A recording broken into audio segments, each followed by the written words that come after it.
This is Bill Walker reporting from Winnipeg, which this week has turned into the curling capital of Canada. The gateway city is crammed with curlers and curling enthusiasts on the occasion of the 23rd Annual Dominion Curling Classic.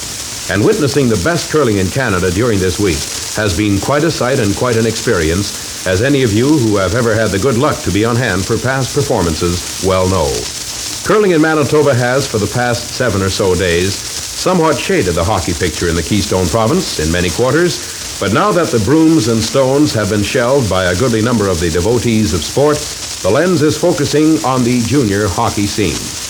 The Manitoba Junior Hockey League moved into the semi-final stage not so long ago, with the Brandon Wheat Kings squaring off against the St. Boniface Canadians in a best-of-7 series. The Winnipeg Monarchs, last year's Abbott Cup winners, winding up the leader by 9 points, and watching the Canadians and the Wheat Kings seesaw back and forth in a battle for the second spot.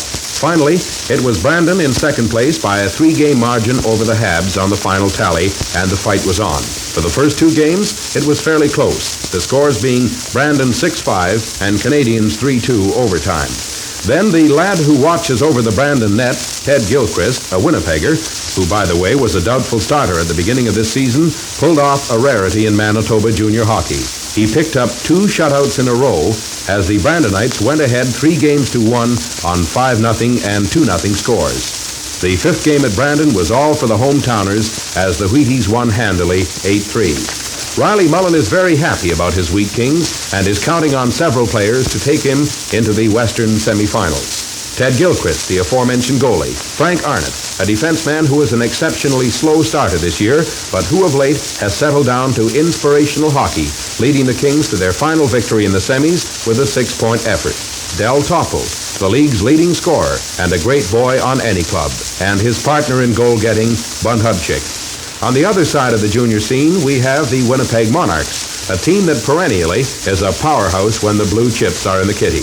Walter Munson has a clutch goalie in Don Collins, the boy who sent the Regina Pats home, wondering whether there was any justice in this big, bad old world after last year's Western Finals. He also has a pair of sterling blue liners in Big Bashing Bill Borrega and Don Johnson. Up forward, he has a lot of rookies, and they're steadied by the line of Park, Rendell, and Zary.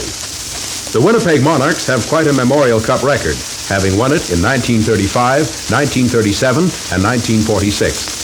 Only 2 other teams have pulled the hat trick in the Big Boodle, Oshawa Generals and St. Mike's. The Brandon boys have never won the Memorial Cup, but they were Western finalists in 1939 and again in 1947.